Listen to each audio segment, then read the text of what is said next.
Bonjour, bienvenue pour une nouvelle vidéo, ici Raphaël Pérez.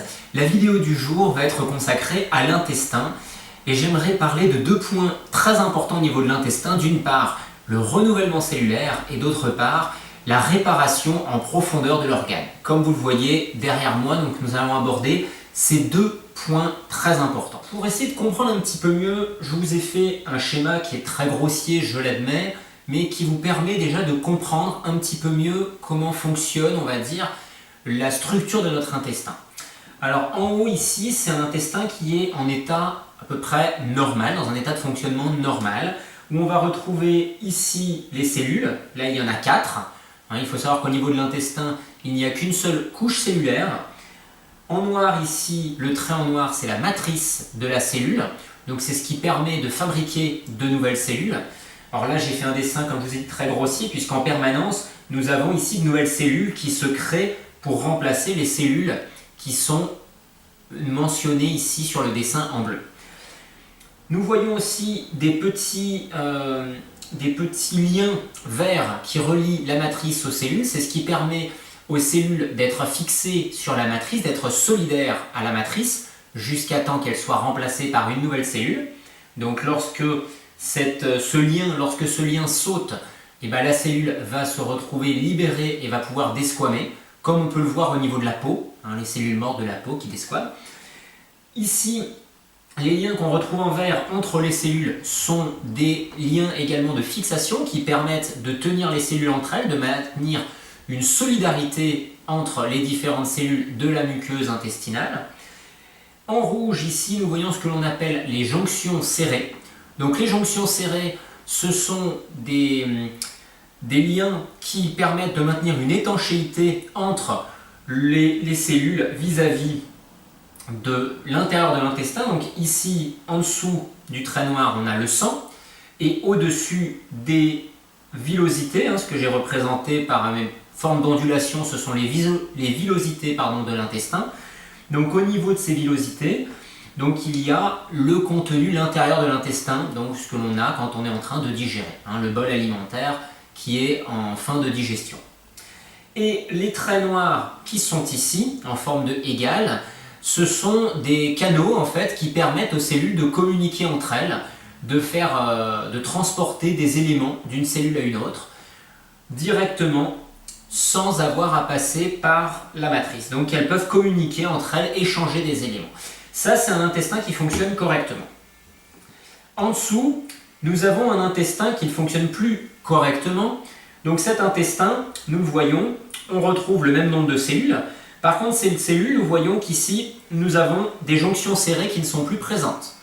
Donc à partir de ce moment-là, on voit qu'il y a un manque d'étanchéité. Donc il y a un trou, un espace qui se crée entre les cellules. Et cet espace permet de laisser passer donc des éléments nutritifs comme par exemple des fragments protéinés que l'on retrouve si on parle de l'intolérance au gluten par exemple, puisque c'est une intolérance très répandue de nos jours. Mais nous voyons également que comme il y a un espace qui devient important, la communication cellulaire, elle ne peut plus se faire convenablement. Donc là je ne l'ai pas mentionné sur les cellules du bas, mais elle pourrait en fait être réellement convenable que entre ces deux cellules-là. Entre les autres, il y a déjà trop de dégâts occasionnés pour que la communication entre les cellules se fasse convenablement. Ici, il y a un espace complet sur tout l'espace de la cellule, sur toute la longueur de la membrane intestinale, ce qui fait qu'on va avoir des fragments qui vont pouvoir passer facilement. Ici, les fragments ne vont pas pouvoir pénétrer complètement parce qu'ils seront encore bloqués ici par le lien qui tient les cellules en bas. Donc ça permet encore de maintenir une certaine imperméabilité. Et ici on voit que l'étanchéité est encore correcte, elle est encore convenable.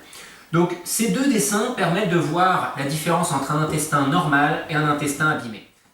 Donc, au niveau du renouvellement cellulaire, comment cela se passe-t-il? Donc on est au niveau de la matrice et des cellules vont être créées. Ces cellules vont se développer, devenir de plus en plus grandes.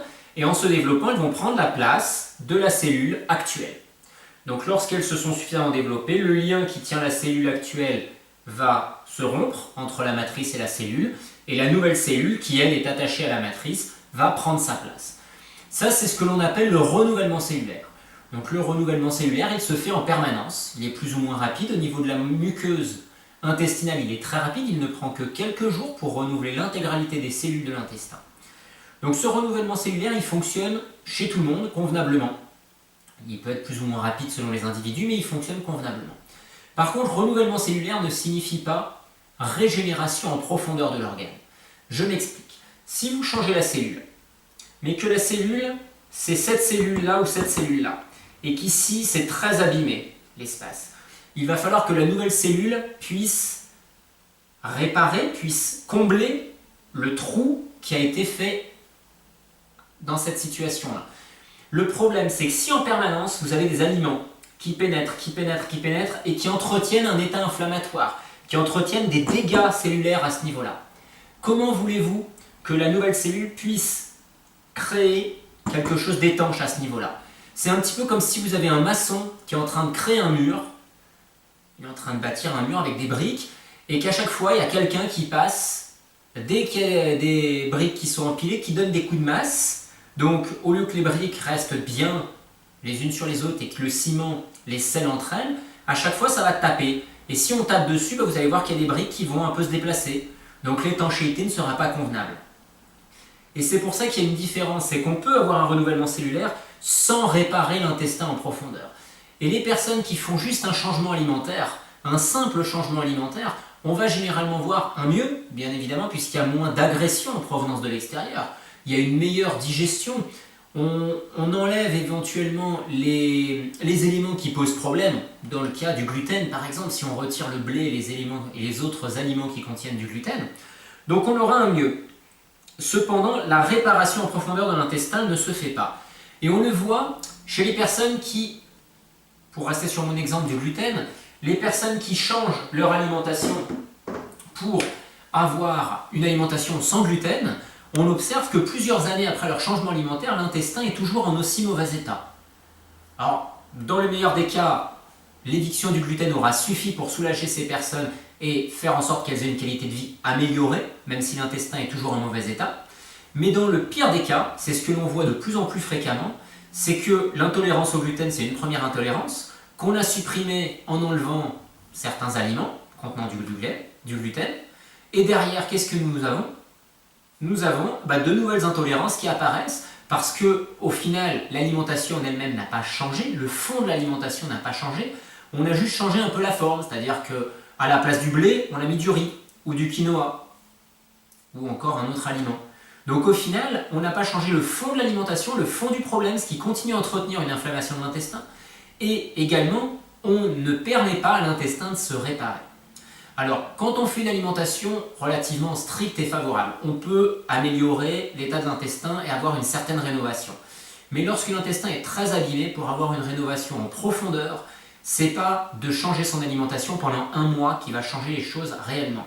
Il va falloir avoir une grande rigueur alimentaire, mais surtout, si on veut que les choses aillent vite, il va falloir avoir des phases d'alimentation très restrictives, donc des phases de diète, et pour ceux qui le peuvent, éventuellement des phases de jeûne.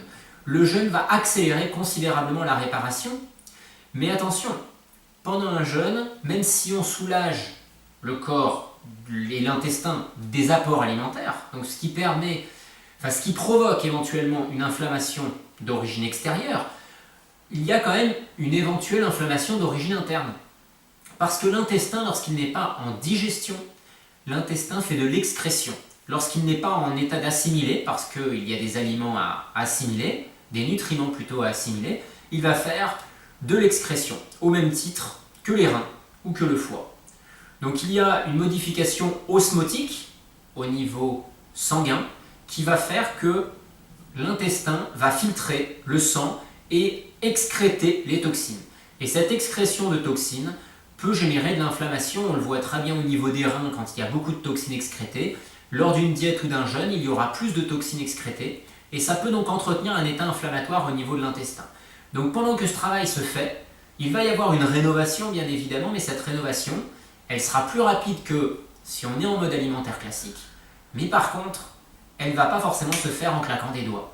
Si on a un intestin très abîmé, un organisme très encrassé, il va parfois falloir plusieurs jeûnes pour pouvoir arriver à une véritable réparation de l'intestin. Donc il est essentiel, si vous voulez avoir une réparation de votre intestin, de ne pas uniquement penser à la rénovation cellulaire.